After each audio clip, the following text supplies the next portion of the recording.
told them. This man has taken rebirth in Avasai hell. Frightened and astounded, the Bhiksus continued. This man was practicing the dhyanas and observed the discipline. What is the cause of it? The Buddha answered. This Bhiksu was very proud. As he possessed the 4 dhyanas, he claimed to have obtained the 4 fruits of the path. When he came to the end of his life and saw the skandhas of the 4 dhyanas, he fell into wrong view and claimed that nirvana does not exist. How is it, he said, that I am an arhat and here I am returning to new existence? The Buddha is an impostor. It was then that he saw the skandhas relating to Avasai hell and, his life being over, he took rebirth in Avasai hell. Then the Buddha pronounced this stanza. By knowledge, morality, and dhyana, one does not obtain the stainless element. Even if one possesses these qualities, the result, however, is not assured. The Bhiksu therefore underwent the suffering of the unfortunate destinies. This is why we know that by grasping the characteristic marks of distraction, the affliction of anger, etc., can be produced, and that by grasping the characteristic marks of concentration, attachment is experienced. The Bodhisattva does not perceive either the characteristic marks of distraction or of concentration, for distraction and concentration have only one and the same characteristic. This is what is called dhyana paramita. In the first dhyana, desires are expelled, the obstacles are chased away and the mind is fixed one-pointedly. But because of his keen senses, wisdom and insight, the Bodhisattva does not have to detach himself from the 5 obstacles nor grasp the images of the dhyanas and samapattis, since all dharmas are empty by nature. Why does he not have to detach himself from the 5 obstacles? The first of these obstacles, envy, is neither internal nor external nor both. If it were internal, it would not depend on an external object to arise. If it were external, it would not trouble the self. If it were both, it would be nowhere. Neither can it come from the preceding lifetime, for all dharmas are without origin. A baby has no envy. If it had envy in the previous lifetime, it would still have a little. Therefore we know that envy does not come from the previous lifetime. It does not go on to the next lifetime.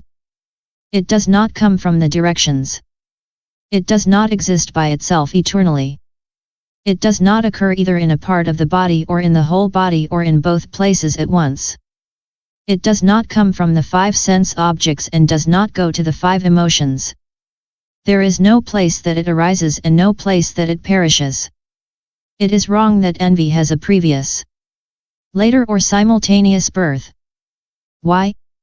If birth existed before and envy later, there would be no arising of envy since envy did not exist. If the arising existed later and the envy before, the arising would have no substrate. If the two were simultaneous, there would be neither something that arose nor place of birth, for between the thing that is born and the place of birth, any difference would have been suppressed. Finally, there is neither identity nor difference between envy and the envier. Why?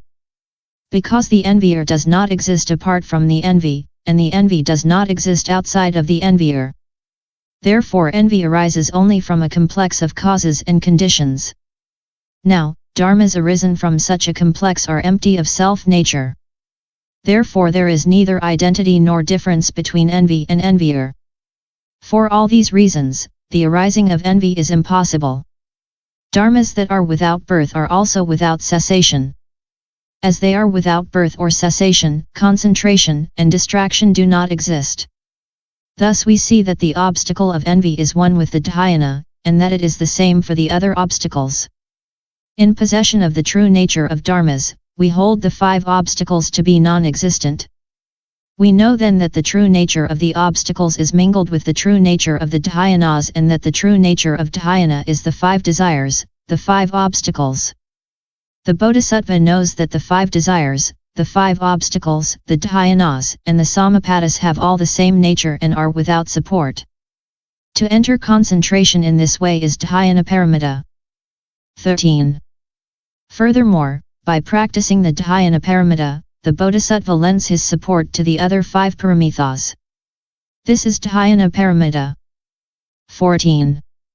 Furthermore, the Bodhisattva who, thanks to Dhyana Paramita, has mastered the superknowledges, in one moment of thought and without going into absorption, is able to pay homage to the Buddhas of the 10 directions with flowers, incense, jewels and all kinds of springs. 15. Moreover, the Bodhisattva, by the power of his Dhyana Paramita, transforms his body in innumerable ways, enters into the 5 destinies and converts beings there by means of the Dharma of the 3 vehicles. 16. Furthermore, entering into the Dhyana Paramita, the Bodhisattva expels the bad desires and bad dharmas and enters into the 9 concentrations, from the first dhyana up to naive samjnana samjnayatana. His mind, disciplined and supple, practices great loving-kindness and great compassion in each of these concentrations. As a result of this loving-kindness and compassion, he eradicates the errors committed during innumerable kalpas. As he has obtained the knowledge of the true nature of dharmas, he is commemorated by the Buddhas and the great Bodhisattvas. 17. Furthermore, entering into Dhyana Paramita, the Bodhisattva, by means of his divine eye, contemplates beings plunged into the 5 destinies of the 10 directions. He sees those who have taken birth in Rupada to taste the enjoyments of the dhyanas and then return into an animal destiny and undergo all kinds of sufferings. He sees the gods of Kamadhatu in the rivers of 7 jewels taking their pleasure among flowers and perfumes, and they fall into the hell of excrement. He sees wise men and men learned in the worldly sciences who are incapable of finding the path fall into the rank of pigs or sheep, without discernment. These various beings thus exchange great happiness for great suffering, great benefit for great ruin, a noble state for a lowly state. The Bodhisattva experiences feelings of compassion for these beings which increase little by little until he realizes great compassion. He does not spare even his life and, in the interest of beings, he practices exertion diligently and seeks Buddhahood. 18. Finally, the absence of distraction and enjoyment is called Dhyana Paramita. Thus the Buddha said to Sariputra, the Bodhisattva dwelling in the virtue of wisdom must fulfill the virtue of dhyana by being based on the non-existence of distraction and enjoyment. Question. What is distraction? Answer. There are 2 kinds of distraction, subtle and coarse. Subtle distraction is of 3 types according to whether it abounds in attachment, pride, or wrong view. What is abounding in attachment? Having obtained the bliss of concentration, the ascetic's mind becomes attached to it and he enjoys the taste. What is abounding in pride? Having obtained the concentration, the ascetic tells himself that he has attained a very difficult thing and praises himself. What is abounding in wrong view? This is to enter into concentration with the wrong view of the self, etc. To make distinctions and grasp at characteristics, saying, this is true, the rest is false. These 3 distractions are subtle distractions. Because of that, one falls out of the concentrations and produces the threefold poison that constitutes the coarse distraction. Enjoyment consists of becoming passionately attached with one's whole mind to the concentration once one obtains it. Question. All the afflictions are adherents. Why do you reserve the name of attachment for enjoyment? Answer. Because attachment and dhyana resemble each other. How is that? Dhyana is the fixing of a concentrated mind, and attachment also is an exclusive adherence, difficult to eliminate. As soon as one seeks dhyana, one wishes to obtain it absolutely. Becoming attached to it is as natural as pursuing the objects of desire. From this point of view, there is no opposition between desire and concentration. The ascetic in possession of an absorption is deeply attached to it, does not let go of it, and thus taints his absorption. Just as there is no merit in giving something when one is certain of a reward, so the absorption is of no value when one is enjoying its taste and is passionately attached to it. This is why we reserve the name of attachment for enjoyment without resorting to other passions in order to describe it. End chapter 28.